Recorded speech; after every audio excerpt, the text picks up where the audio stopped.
wounded. Now, he has the traits of these four beasts. The lion, the Antichrist would have a mouth like a lion, a ferocious roar that will sweep worldwide and will shout blasphemies that will strike fear in both nations and people.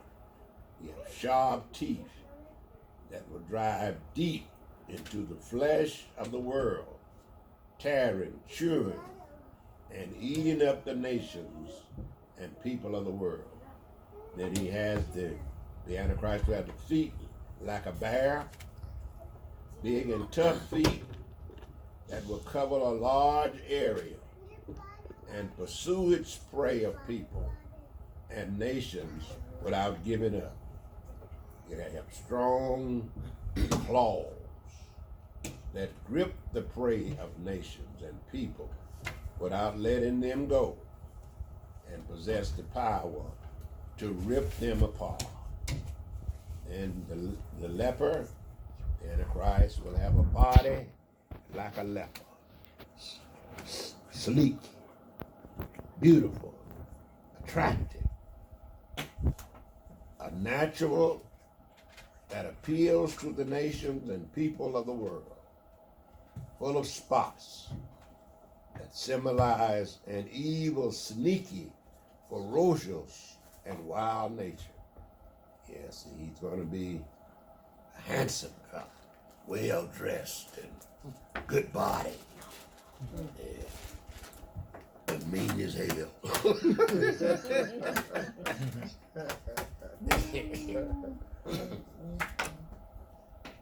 The dreadful and terrible strong beast, the Antichrist, will combine all the traits of the old Roman Empire.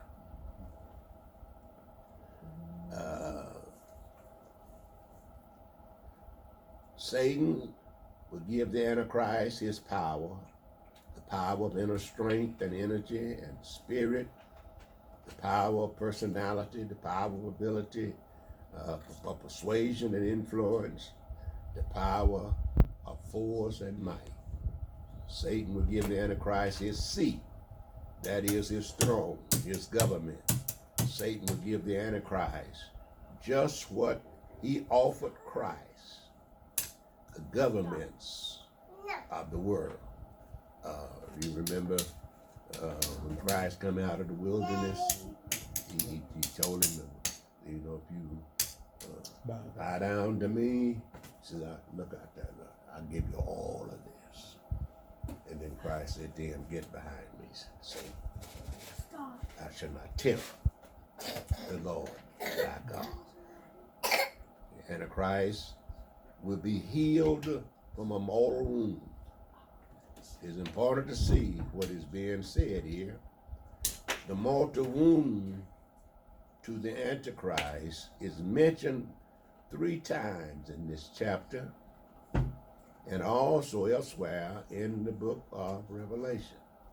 And I saw one of his heads, as it were, wounded to death, and his deadly wound was healed. And all the world wondered after the beast. The second beast caused the earth and them that dwell therein to worship the first beast, whose deadly wound was healed. The second beast says to them that dwell on the earth that they should make an image to the beast which had the wound by a sword and did live.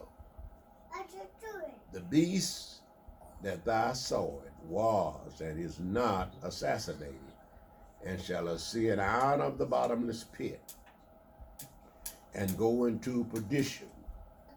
And they that dwell on the earth shall wonder whose names were not written in the book of life from the foundation of the world, when they behold the beast that was and is not, and yet is raised.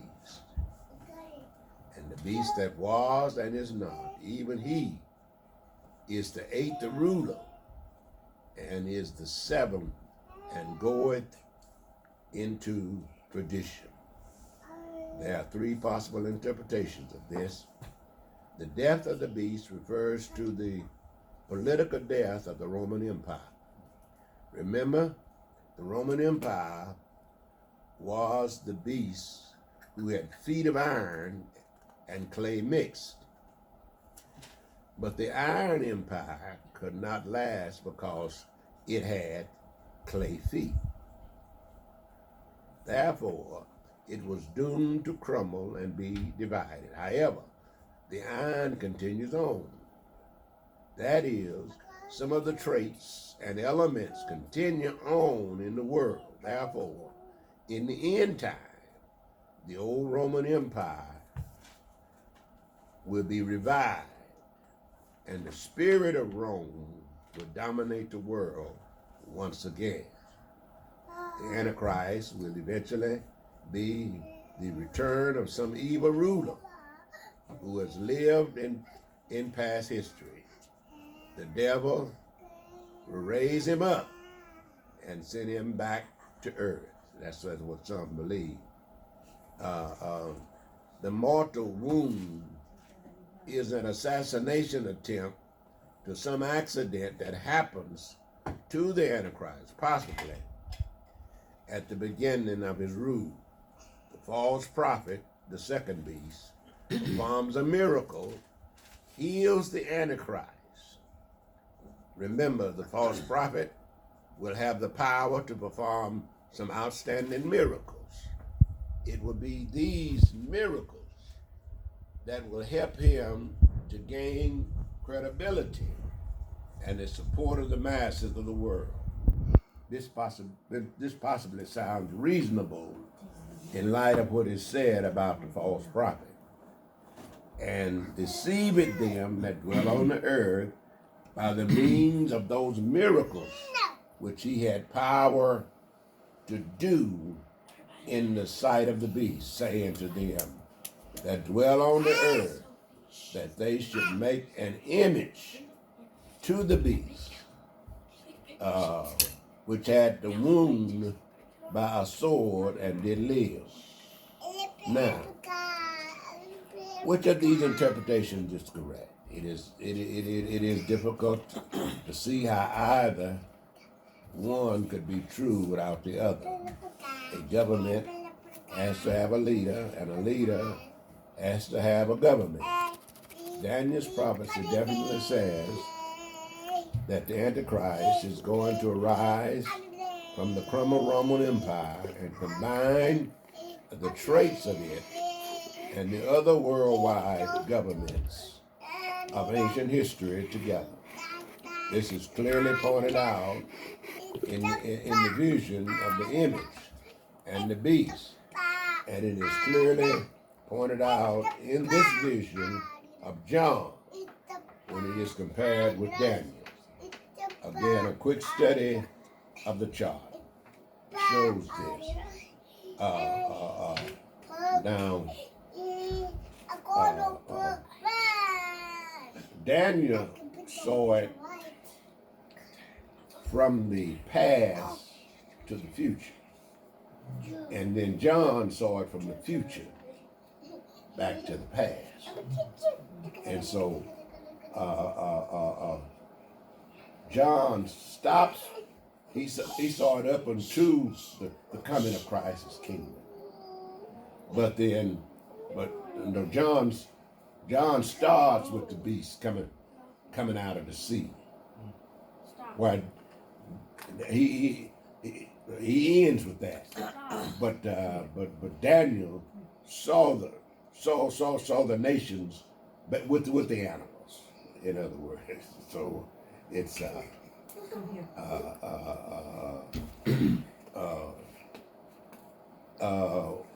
so what they're trying to say here. See, the devil is trying to make himself look like Christ. That he was wounded, he was hurt, that Christ was crucified, died, and rose. And when he rose, that's what gave him this power. Okay, now when he's wounded, and then he comes back as the second as the second beast. This time with his head being healed, and he's been given some powers. He said even he blasphemes God, he's able to call down fire out of heaven, and all these miracles. He said, and I'm the Christ. And so, and so all of the unsaved of the world. This is when he then sets up his temple, sets up his image inside of the temple, and then in order to those to worship him, you got to accept the 3 6s. I'll take the mark in your hand or in your forehead, and those who have that mark, they got food, provisions, and all this, and those who do not, this is the ones that's going to be killed and wounded.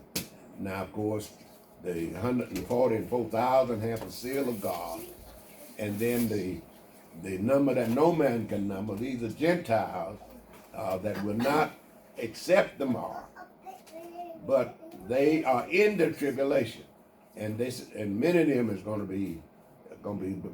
receive literally hell, and they're going to be many going to be killed and slaughtered and during this time, but it's only a short time, because after that 42 weeks or months or whatever, then his time is up. And then this is when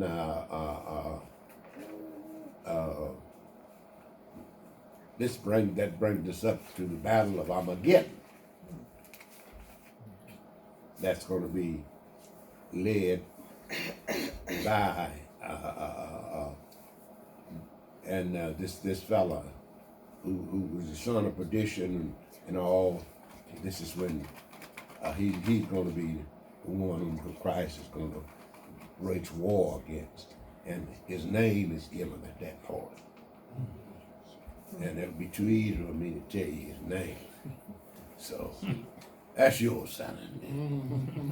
Next week, tell me who the name of this what's the name of the Antichrist? What's his name? What's his name? And then we've gone now up until the 11th verse, and we'll pick up there next week.